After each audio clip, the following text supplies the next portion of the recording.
참으로 복되고 좋은 아침입니다. 오늘 저희는 여호수아 6장 1절에서 14절 말씀으로 함께 본문 말씀을 나누도록 하겠습니다. 본문 말씀 함께 보겠습니다. 이스라엘 자손들로 말미암아 여리고는 굳게 닫혔고 출입하는 자가 없더라. 여호와께서 여호수아에게 이르시되 보라, 내가 여리고와 그 왕 용사들을 내 손에 넘겨주었으니 너희 모든 군사는 그 성을 둘러 성 주위를 매일 한 번씩 돌되 엿새 동안을 그리하라. 제사장 일곱은 일곱 양각 나팔을 잡고 언약궤 앞에서 나아갈 것이요. 일곱째 날에는 그 성을 일곱 번 돌며 그 제사장들은 나팔을 불 것이며 제사장들이 양각 나팔을 길게 불어 그 나팔 소리가 너에게 들릴 때에는 백성은 다 큰 소리로 외쳐 부를 것이라. 그리하면 그 성벽이 무너져 내리리니 백성은 각기 앞으로 올라갈지니라 하시매 눈의 아들 여호수아가 제사장들을 불러 그들에게 이르되 너희는 언약궤를 메고 제사장 일곱은 양각 나팔 일곱을 잡고 여호와의 궤 앞에서 나아가라 하고 또 백성에게 이르되 나아가서 그 성을 돌되 무장한 자들이 여호와의 궤 앞에서 나아갈지니라 하니라. 여호수아가 백성에게 이르기를 마침에 제사장 일곱은 양각 나팔 일곱을 잡고 여호와 앞에서 나아가며 나팔을 불고 여호와의 언약궤는 그 뒤를 따르며 그 무장한 자들은 나팔 부는 제사장들 앞에서 행진하며 후군은 그의 뒤를 따르고 제사장들은 나팔을 불며 행진하더라.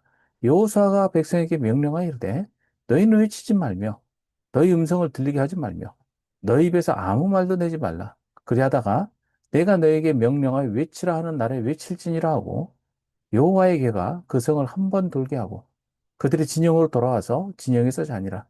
또 여호수아가 아침에 일찍 일어나니 제사장들이 여호와의 궤를 메고 제사장 일곱은 양각 나팔 일곱을 잡고 여호와의 궤 앞에서 계속 행진하며 나팔을 불고 무장한 자들은 그 앞에 행진하며 후군은 여호와의 궤 뒤를 따르고 제사장들은 나팔을 불며 행진하니라.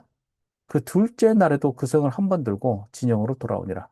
엿새 동안을 이같이 행하니라. 아멘.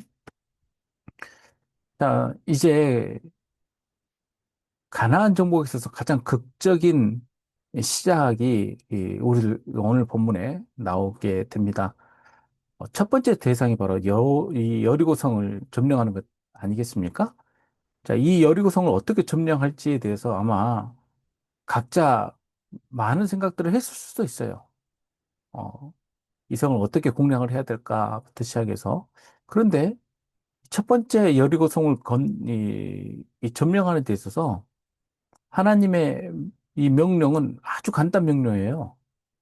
그래서 이 부분을 두고 우리는 이제 믿음으로 하나님께 하신 일을 보지만 이제 이 요단강을 건너서 여리고성을 앞두고 할례를 행하고 이제 마음의 준비를 하고 있었던 이 이스라엘 백성들은 아마 기이 여겼을 수도 있을 것 같아요. 이런 일에 대해서요. 자, 오늘 본문을 보면 이스라엘 자손들로 말미암아 여리고는 굳게 닫혔다라고 나옵니다. 그리고 출입하는 자가 없더라라고 나오는데 여기서 굳게 닫혔다라는 이 히브리어를 보면 이 사고를 하면은 이렇게 닫혀 있고 내지는 어떤 게 완전히 막혀 있는 상태가 이 사고르거든요. 이 사고르라는 이 단어가 쓰여진 형태가 스스로 봉쇄하는 것이 아니라 무엇인가에 의해서 이렇게 봉쇄된 상태를 표현하고 있다라고 볼 수 있습니다. 그렇게 읽어지는 거죠. 그러니까는 닫혀 있는 정도가 아니라 완벽하게 무엇인가에 의해서 봉쇄되고 고립되어 있는 상태. 그게 이유가 뭡니까? 이스라엘 자손이라고 앞에 나오죠. 이스라엘 자손 때문에 굳게 닫혔다고 이야기를 합니다. 닫혀있기 때문에 당연히, 드나드는 사람이 없을 수밖에 없죠. 이렇게 닫혀있는 이 상태가, 이스라엘 백성들의, 어, 그 진군과 또 여리고성을 향한 어떤 어, 작전에 돌입하기 위해서 지금 근처에 와 있는 상태에서 이미 여리고는 그 상태에 지금 닫혀있는 상태로 들어가 있는 것이죠. 그러니 굳게 잠겨 있는 이 여리고성을 바라볼 때 이스라엘 백성들은 어떤 생각을 했겠습니까? 어떻게 성벽을 공격하고, 어떻게 해서 차지할 것인가 궁리를 하지 않겠습니까? 그때 하나님께서는 그들에게 주신 말씀, 여호수아를 통해 주신 말씀이 내가 여리고와 왕과 용사들을 내 손에 넘겨 주었다라고 이미 완료 형태로 이야기를 하고 계세요. 굉장히 중요한 그 내용입니다. 이미 주어져 있다라고 이야기를 하신 거죠. 마치 요단강을 건널 때 이미 건너려고 출발할 때쯤부터 그 전에 하나님께서 그 아담 나루토에서 그 하나님께서 일을 일으키셔가지고 물주기를 끊어놓은 상태에서 그들은 나아갔지 않습니까? 이와 같은 거예요. 이미 다 끝난 문제예요. 다 끝나 있어요. 그걸 단지 그들은 어떻게 하면 되냐면요. 보면 돼요. 여호와께서 여호수에게 이르시되 보라라고 하잖아요. 이게 이 이 시선을 어디다 둘 것인지, 그리고 두고 거기에 집중할 것인지, 이게 중요하죠. 하나님의 역사를 지켜보는 것이 그들이 해야 될 일이에요. 그들에게 싸워라, 어떻게 하라가 아니라 이 일이 일어나게 되고 마무리되는 과정이 전체적으로 하나님께서 하시는 일이니 이것을 보라는 거 아니에요. 그러니까 이 싸움은 누구에게 달린 거예요? 하나님께 달린 거죠. 마치 출애굽 때 홍해 앞에서 어쩔 줄 모르고 이 우왕좌왕할 때 모세가 하는 말이 뭡니까? 너희들 다 잠잠히 있어. 하나님이 하시는 일을 보라고 하지 않습니까? 이와 똑같은 일이 이루어지는 것입니다.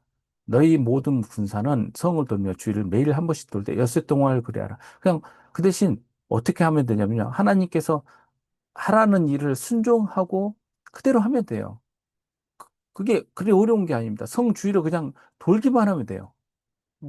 여기서 돌다라는 것은 하나님께서 지시하신 하나의 그 예식입니다. 이것이 결국 저는 예배의 형태라고 생각이 들어요. 이런 과정 자체가 하나님께서 우리가 어떤 기대를 가지고 어떤 믿음을 가지고 그 자리에 있는지를 드러내 보이는 그런 그 모습이라고 생각이 됩니다. 그러니까 이 모습이 돌았기 때문에 이스라엘 백성들이 뺑뺑 돌았기 때문에 이루어지는 일이 아닙니다. 일곱 양각 나팔을 잡은 제사장이 일곱이 언약궤 앞에 나아가면서 가는데 그 일곱째 날에만 일곱 번을 돌아요. 예. 그리고 그날에 제사장들이 양각 나팔을 불고 함께 소리를 지릅니다. 그러면 어떻게 돼요? 성벽이 무너지는 거예요. 이 외치는 이것도 어,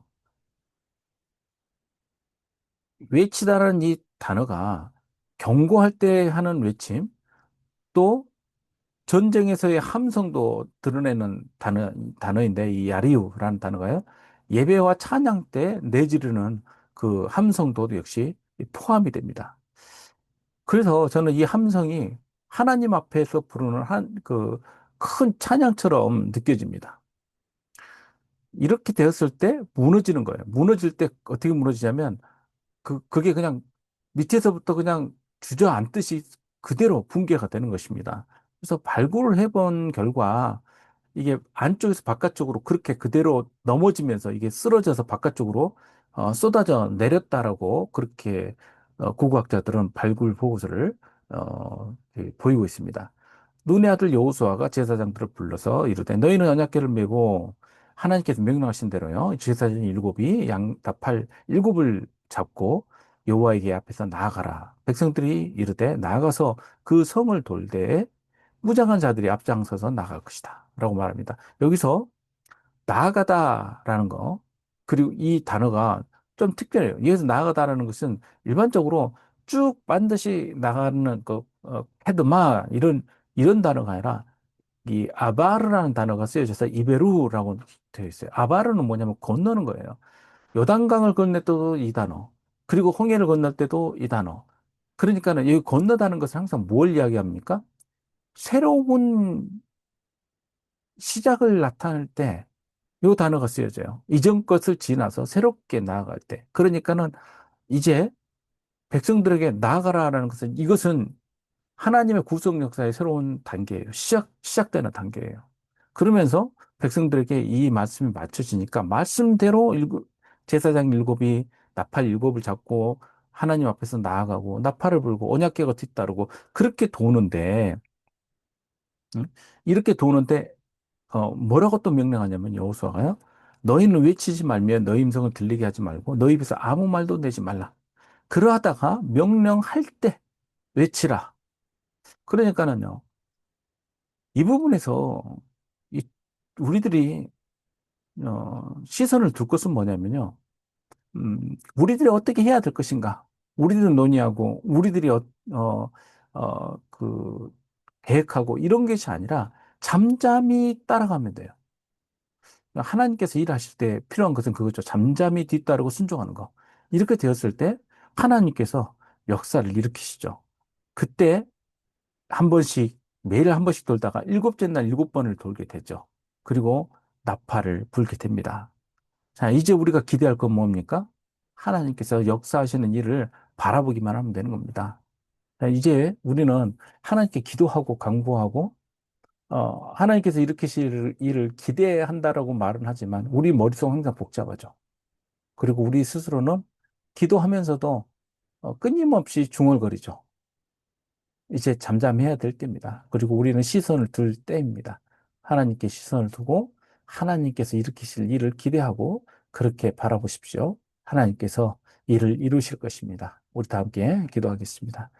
아버지 하나님, 우리는 어찌할 바를 모르고 바라볼 때가 있습니다. 그러나 이제 그런 생각 없이 바라봄이 아니라 하나님께서 이루실 일을 기대하고 바라볼 수 있도록 주님, 우리 마음 가운데 담대함을 주시고 또 묵묵히 뒤따르는 이 순종이 저희들 가운데 이루어질 수 있도록 성령님 역사해 주시옵소서.